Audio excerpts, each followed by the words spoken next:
cyberpunks and retro nerds, welcome back to another episode of Neon Trash. Johnny Rocket here, Tommy the Hammer there, as we glide on into our holiday season, sipping our delicious Blake's Hard ciders here. Yeah, cheers. Yeah, it's, time for, those kind of feel-good movies, stuff you like, certain classics or whatever. And I'm digging through my VHS vault, and I found something that is due for a rewatch. That's Man in the Iron Mask. Okay, yeah, it's not exactly holiday themed or nothing, but I really enjoy this type of stuff. This kind of faux history, like it's roughly based on some history, real loose like, and it's just got an all-star studded cast of actors that I absolutely love, including John Malkovich, Gerard Depardieu. And I mean, Leo, he's awesome. Love Leo. So, me too. And this, I just unwrapped this thing.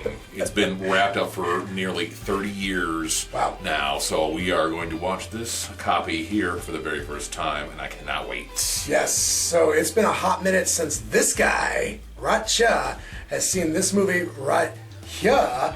And I can't wait to refresh my memory on it. You guys know this routine. Check out that motherfucking trailer. Peep that motherfucking shit. When we get back, you guys are going to know our opinions on the man with the iron mask. It's Judgment Day. The critics are raving about the man in the iron mask. A big, bold adventure from a top-notch cast. Leonardo DiCaprio delivers a dazzling duet of performances in this swashbuckling epic. He's my brother, my twin.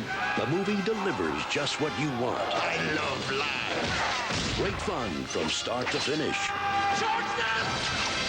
The Man in the Iron Mask, rated PG-13. Now play. All right, folks, welcome back here. We just got done watching Man in the Iron Mask. And, man, holy smokes, what a film. Like, I mean, I remember enjoying this back in the day and enjoying all the performances and whatnot, but like, man, I just have so much more of an appreciation for this movie right now. Like, I mean, maybe it's just, the fact that it's been, 25 plus years and I've just got a whole other, grasp and just a perspective on life that I can come back and watch something like this and it just hits so much different, I mean, the fact that big double twist there at the end. I mean, spoiler alert, folks, it's freaking 30 years old, just get over it. All right, the fact that D'Artagnan is really their father, the fact that, like, I'm a parent now, when I first saw this, I was definitely not a parent. You have so much more, I don't know, let's face it, emotional maturity at this point to where you can really appreciate a twist like that and go, oh, fuck, he's really their dad. It hits so much harder, and you just roll with it, and it's I don't know. This is maybe the last gasp of golden age Hollywood. In the late 90s, there was one last attempt where you got full budget, you've got several A-list actors, you've got incredible sets with a sweeping soundtrack, costumes out the yin yang, everybody giving their all, and it's just, I mean, it's so easy to just get caught up and just go along for this ride and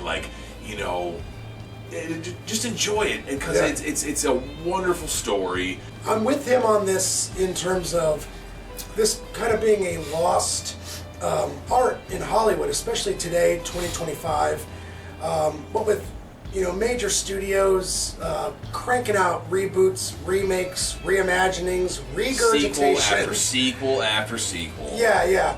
And even worse yet is what I would consider legacy sequels, where they mine nostalgia and rope us in at the prospects of seeing some sequel to a movie that we hadn't seen in like fucking 30 years or something like that.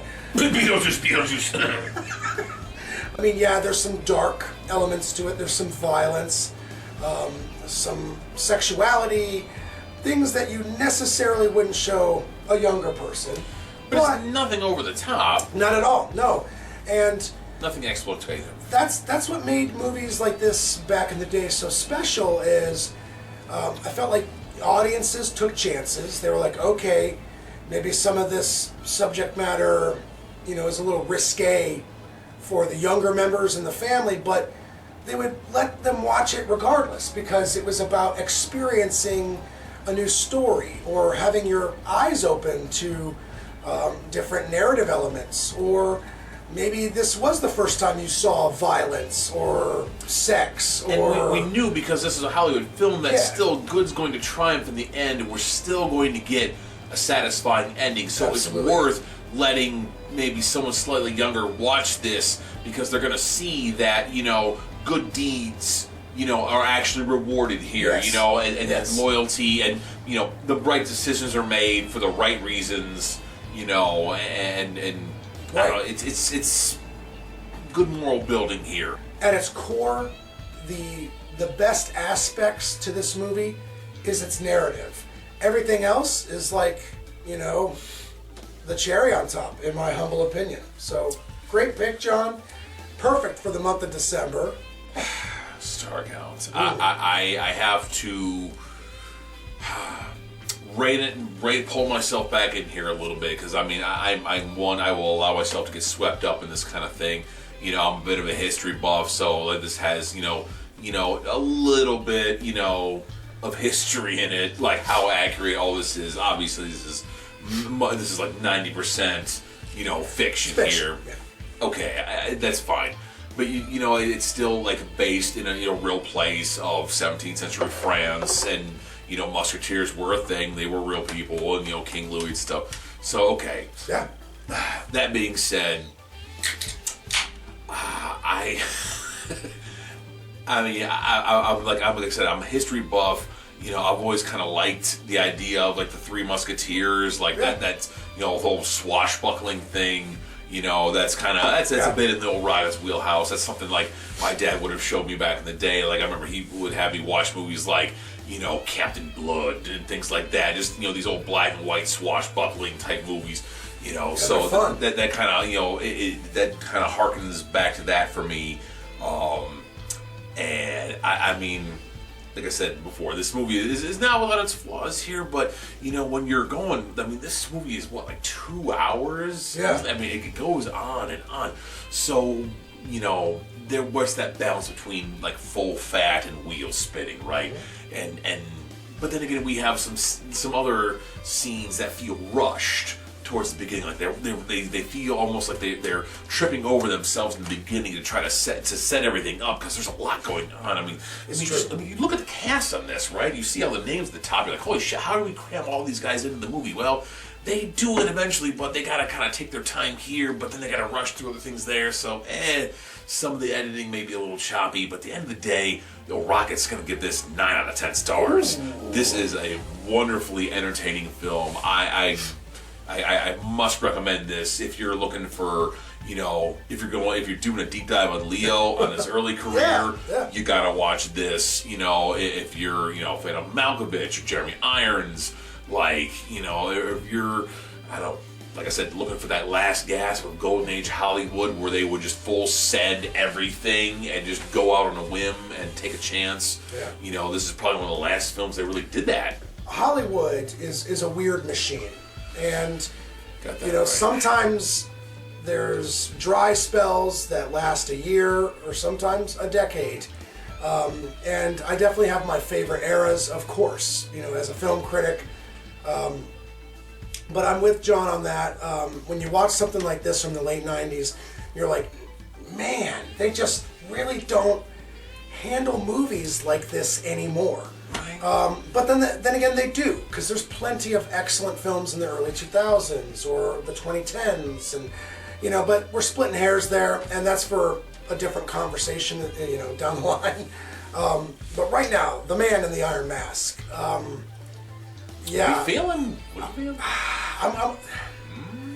I'm thinking 8.5. I'm enamored with it, but I might not be as taken with the movie as John is here. That's fair. That's fair. But I don't think 8.5 is bad. No, absolutely not. I dialed it back a couple of stars because there is Hollywood's pratfalls here, but they're easily overlooked. And this is definitely a movie that you can revisit for sure.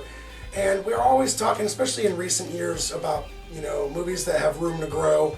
I've seen this a couple of times throughout my life, and I plan on watching it again at some juncture. And I would love for my own daughter to watch this movie too, because in the narrative, there are certain characters and plot elements that I think are important to audiences and individuals to kind of take within themselves, mull over those concepts and maybe, apply them into your own life, because there are plenty of things in this movie that kind of get the heartstrings, pulled. Absolutely. For sure. Absolutely.